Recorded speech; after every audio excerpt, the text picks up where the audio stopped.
Hi, this is Jitu. Today I am going to talk about game theory. So let's start. This is not a video game or board game. This is an economics game theory. So let's see. I talk about market. There are basically four different types of market structure. They vary based on things like number of producers, control over prices, and barriers to entry. How hard it is for new business to jump in the market? Most agriculture products like strawberries are in type of market called perfect competition. There are thousands of farmers all going identical strawberries, and it's pretty easy to get in the market. You just plant strawberries. Individual business don't have control over prices. One farmer can't convince you to pay $10 if you can it buy from other farmers for only $4. A monopoly is on the other side of the spectrum. There is one large company that produces a product with very few substitutes, and because high barriers prevent competition, a monopoly has a lot of control over the price. There are two types of markets in between these extremes.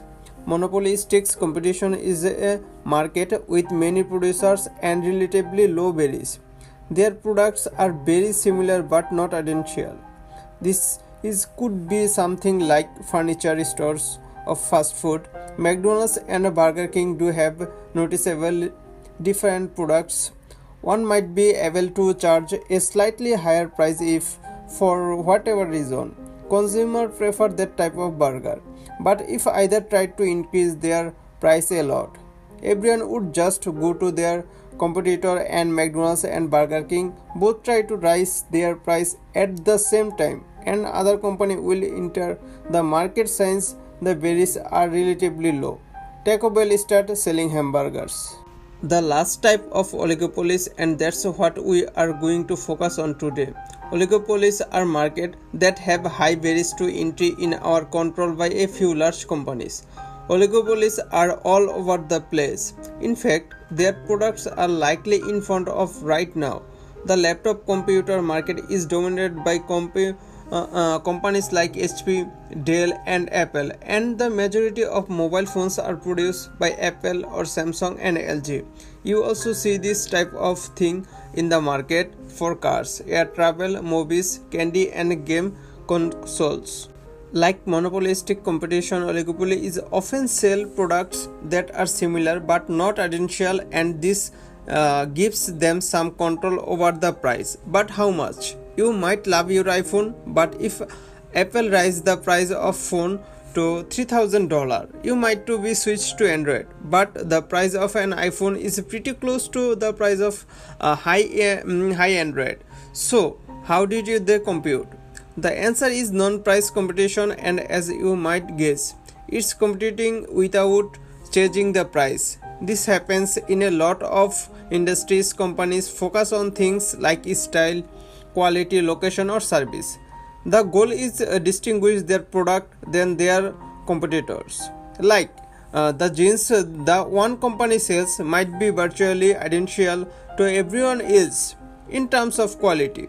But if they can convince consumer that having designer label on their butt is cool, buyer might much more. The same logic holds true if company has better customer service or has more convenient location. The most recognizable from non-price competition advertising. Companies spend billions of dollars each year introducing new products or service and differentiation themselves from their competitors, and despite all that spending, most of the time advertising just kind of fades into the background. Can you remember the that run before this video? No, me neither. Don't rapper might tell you half the money spent on advertising is wasted. The trouble is you don't know which half. It clear that not every advertisement sticks, but advertising can work to help brand stand out. So, those ads that run before YouTube videos, some of products sold in monopolistically competitive markets, but the majority are probably from oligopolies. I mean, think of two car companies, they advertise a lot. Generally, monopolies don't bother advertising because they have no competition, and firms in perfect competitive markets don't run ads because their products are identical. Advertising just increases their cost and drives up the price, which means customers go to their competitors. So, oligopolies sound like monopolistic competition, but the big difference between two that oligopolies are made up a few large companies. This means that each company makes a decision with the action of their competitors in mind. They use game theory, the study of strategic decision making. Let's start a classic of game theory, something called a prisoner's dilemma. Suppose Stan and I are arrested for a squirreling in wet cement outside the YouTube studios. We are being interviewed separately. If both don't have to pay $10,000 fine. If neither of us confess, we'll get off scot-free. And if I take a deal and confess, but Stan doesn't, I'll walk away and Stan will owe $20,000 and vice versa. So, what do we do? Because we can't discuss it, and we both confess and both end up owing $10,000. This is game theory. Even if people or companies rationally follow their own self-interest, the best outcome is hard to reach when they can or don't cooperate. Game theory helps explain why you did drugs and coffee shop right next to each other. What's the Craig and Phil both start selling tuk-tuks on the Coney Island boardwalk. At first, they start on opposite sides of the strip, sharing customers equally. Phil realizes that if he gets closer to Craig, he will retain all of his old customers and snag some of Craig's, but Craig's no dummy. He moves his crate closer to Phil's. This continues until they both wind up right in the middle of boardwalk, sharing customers equally and unable to improve their position.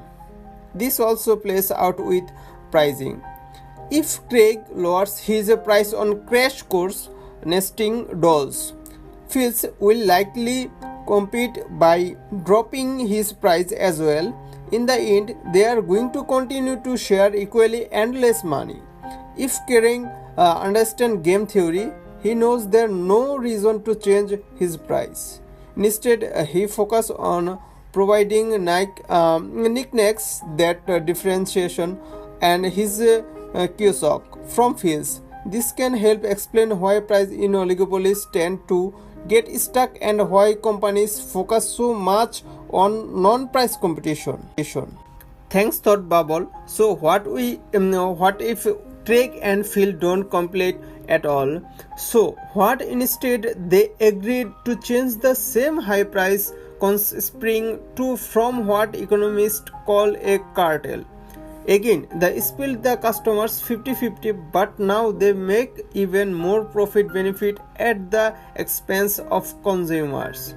This is called collusion illegal in the US. There are strict antitrust laws designed to prevent it, but that doesn't mean companies don't figure out other ways to raise prices. Prices leadership is when one company changes its prices, and its competitors have to decide if they are going to follow suit. Since they are not actively concluding, it's technically legal, but it can be hard to tell the difference. Look at airlines baggage fees. When some airlines started charging fees for checked baggage, other airlines quickly join them, and when one big airline changes their baggage fee, the other 10 move to the same price point. Are they concluding, or is this case of price leadership? Well, the Justice Department looking into it. Other countries' laws differ and cartels to exist. The best example is OPEC. The Organization of Petroleum Exporting Countries is an international cartel made up of 12 oil-producing countries. that manipulate oil supplies to control price. They control 12 oil producing countries that manipulate oil supplies to control price. They control 80% of world's known oil reserve and nearly half of the world's crude oil production.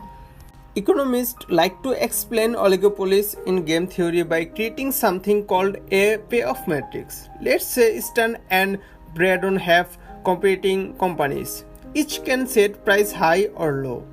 The number in the boxes represent the amount of profit each company will earn in different situations.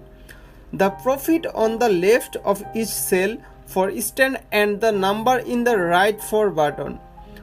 So, if Stern has low price and Braden has a high price, Stern earns $300 and Braden earns $50. Now, payoff scenarios for companies are never this transparent, but the matrix says a lot about oligopoly. The optimal outcome of each business to charge high price so they both get $200. Stern knows this but also recognize that there can be even more profit by changing lower price. Braden comes to the same conclusion, so they both price low and up worst combined outcome with each only making $80 profit. Even if they include and agree the price high, they both have inactive to cheat on the agreement. So collusion and cartel are often unstable. A lot of times it's possible to predict the final outcome based on the information in the payoff matrix.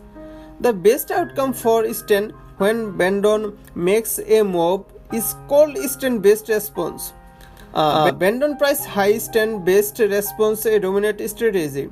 It always gives the best available outcome, no matter what the other guy does. For Braden price low, his dominated strategy to regardless of what Stern does. Pricing low always results in a better outcome. Game theory helps companies make decisions, but potential payoff are never easy to predict. And there are many situations where there is no clear dominant strategy. Sometimes the best response changes depending on what competitors do. Those that don't keep up slow adapt or push the aside. It's called game theory, but its former don't keep up or slow to adapt push. Industry leader and like Pan American Airways, Atari and research in motion that made BlackBerry phones, and in the end game was not the fun. If any game there are winners and losers unless it's some lame co-op thing. But it's best healthy competition promote innovation which in the end makes us all better off. And ideally we get cheaper airfares, constantly improving cell phones and amazing video game console